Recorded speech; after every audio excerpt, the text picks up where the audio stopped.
Greetings everyone, welcome to this new guide. We're gonna take a look at some farming today, and this is the farming I usually like to do because it's very unintrusive and I don't have a lot of pets, and when you don't have a lot of pets there is only so many things you can do.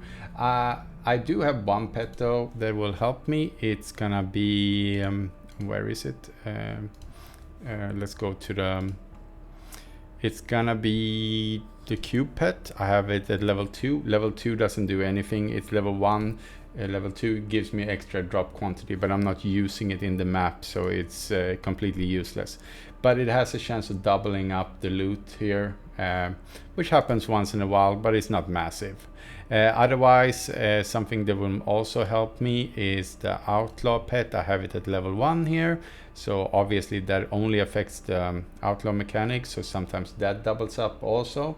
It's 18%, so it helps, but again, not anything out of the ordinary. It's not like I have 6 out of 6 pets and they're massively gonna change the loot. So I'm gonna run a map here, and then we're just gonna take a look at the strategy, and then I'm gonna do my 80 map test. Why 80? That's because I can track 80 here with the star charts very easily, so that makes it more easier. So we're just gonna do this. What are we gonna have? We're gonna have this one, and this one. The loot is gonna be a little bit less here, so you are gonna have more because of you having Sandlord here, because that one you're gonna do on the side. So you're gonna send out your shipment and stuff like that, and yeah, that's generally what you're gonna do, and it's gonna come back. So I don't know how I'm gonna calculate that into my profit, or if I am even gonna calculate it into my profit here. So why am I doing this? Well, obviously I want to make a video, but also I want to see what makes sense to farm in this league. So some of these maps are not going to give anything, so probably this one will completely ruin me, obviously, because you are putting in some investment here. So we'll see if, for example, the Mistville, the ice count up, and then we'll make a cost analysis on how many points I spend and how much FE per compass and stuff like that. So it's a kind of an opportunity cost to do all of these mechanics, and if they don't hold up, then they will go, and I will replace it with something else that is more profitable. There are some mechanics that are more of the gambling kind, which is cube, for example, which I have a lot of points into, but that one I will keep, because sometimes you're getting an item that is just massively worth a lot, so it's hard to quantify there. But we'll get steady loot from cube also, because of the desire cores are worth very much now. They're worth over 80 FE a piece. Wow, this is a really bad map. I hate this dude. In every map this guy is, honestly. So we'll see here. And we go and take a look at the void tree real fast, and then I'm gonna do my test, and you can check it out yourself. It's pretty fast to run this map. I don't like strategies that takes a lot of time. So this is my void chart. Fast explanation.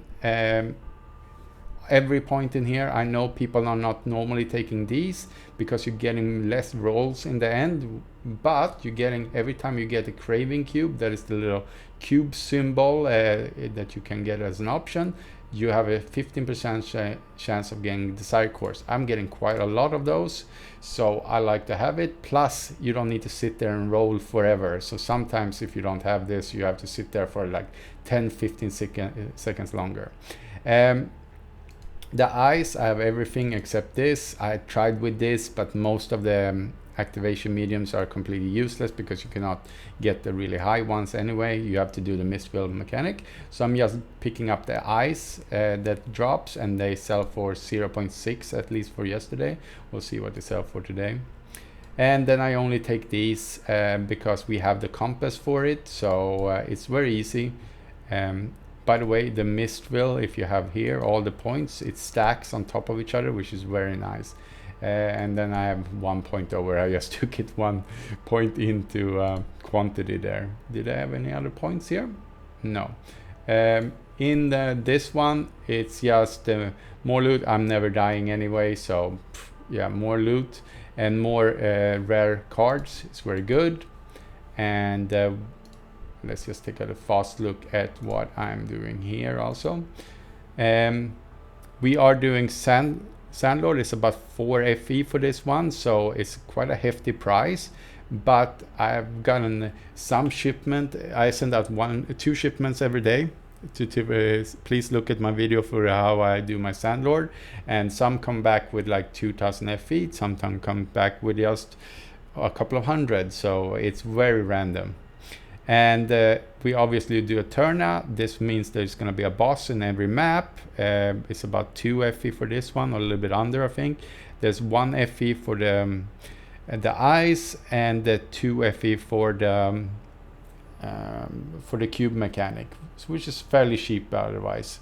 So it's going to be interesting. I'm doing full here on resonance. There's only one mod that I cannot run, so I do need to re-roll the rot mechanic. Otherwise, it's just rinse and repeat for this.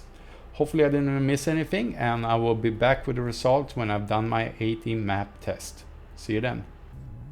And we're back after our 80 map test. It took 3 hours and 20 minutes, about 2.5 minutes per map. Actually, it did not take, it took less than 2 minutes per map, but I'm adding a little bit for trading, for doing the boss at the end, you know, the for when you pick up the star shards and stuff like that, and other things you might want to do. So there's plenty of room for that. So that's 40 extra minutes in this test. So hopefully you can make use of that, and you might not have. I'm not the fastest build for sure. There's plenty. If you're at this level, there's plenty of builds that's faster than me. But you have to calculate it yourself here. It cost 16.2 FE per map to run this. And the total cost of this comes down to, so if we multiply that by our 80 maps, it's 1,297 FE.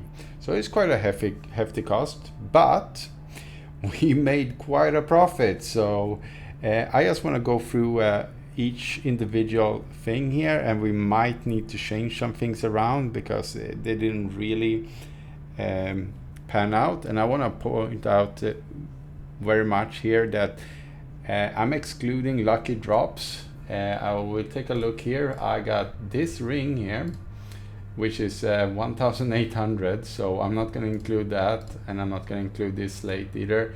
It's not that much, but normally you get much more slates in an 80 map test. We got really unlucky on the cube, this one.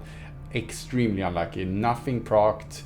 We got extremely low on desire cores and stuff like that. So I think you can make much more if I did this another 3 hours and 20 minutes. So anyway, on our folklore, which is our eyes here, we are 606. They're not worth very much, so that's after taxes is 357 FE. Over 3 hours, I think we're gonna need to skip this one. We're gonna need to take this one out of our strategy, put in something else, or we keep it. Might not be anything better, but it's hanging by a thread. On our cube one, of course, we have 683, and that's 52 points. So obviously, on the folklore one, we're not gaining any more things. So it's a little bit hard for the cube mechanic because it intermingles with our FE count. So I couldn't calculate that. This is just by the cube drops, like the wedges and desire core. So it's hard to tell what other things, because it adds mobs to the map, and also I'm getting raw FE. I'm getting things that are intermingling with my general drop, so I couldn't calculate that, but I bet it's over 1,000 here. So I'm gonna keep this because it's my gambling mechanic. I love cube, and I'm gonna pull for cube pet continuously. When I get the SS20 killed, then I can open up the chest and get my another copy of it. Eterna made 210. Again, not very much. The prices of these Queen's Week have gone down, and I didn't get that many. Then you get these reverberations. Not worth very much. They made it much harder to do this mechanic, this league. Extremely much harder. So not enough are doing it. It's only 8 points, so I might actually keep it. It adds some boss to the map, so again, it intermingles a little bit with the other loot here, but not very much. So we'll see if we keep it. If I need those 8 points somewhere else, then I might cut it out. The most contentious though is Oasis. It's 320 FE or it's 4 FE out of 16.2 FE per map. That's quite a lot percentage, and I don't get anything from that because it's all calculated in when I'm actually doing the Oasis mechanic, when I'm actually sending away. So now I have metric ton of gold and also a lot of food that is getting processed through the mechanic. So if we pour it all over here, I can do the mechanic for 5 days and 2. So that's about 3 extra days I can do here, 2 free extra days just from these 80 maps. So, and I have max level workers for Profound, that is. You can get better in deep space. So I might leave a comment and just give you the results of tomorrow's bounty when I'm sending away my shipments. Also, you can send away the mercenaries, all of them. They take a lot of gold and stuff like that, but obviously there's delayed profit for this one, so I can't calculate it in. So this only cost me for this strategy. That should be calculated in also, but I don't know how, so we just keep it as it is. The rest, for the compasses, we got not that many, 242 after tax. For the cards that I've left over after turning them in, it's 160, heavily carried by Teleport Price. Beacons, it's a little bit hard on all of this because I don't know how much I started with, so I just didn't calculate the ones that I'm using in the strategy. So again, very conservative numbers. 113 after tax. We have some invitation for 35, and then the massive load of raw FE. I wish I had better FE pets, because this strategy is pouring out FE. It's 2,157 raw FE. That's just wow. And others is just miscellaneous stuff here after tax. So I calculated this, obviously is good. There's some sacred fossils, some of these, 2 Sprout of Legends I got, and 2 of these. Is 996 in the end, so that's quite good. All of this totals up to 4,953, and of course we take away the cost of 1,297, and it leaves us with 3,656, and we divide that by 3.333 basically because it's 20 minutes, and we are left with 1,096 FE an hour. So in 80 maps I made 3,656 after tax and after cost and everything, which is really good.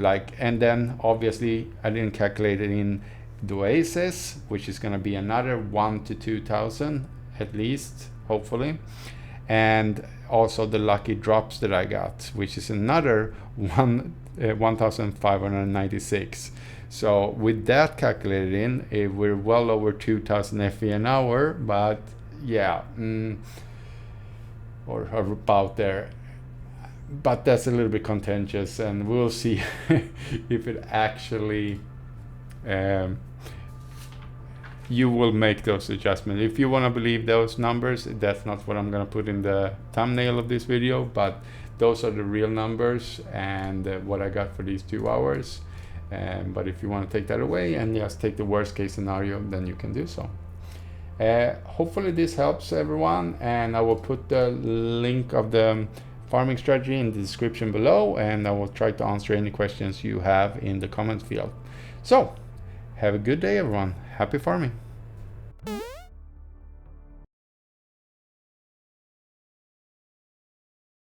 Mm-hmm.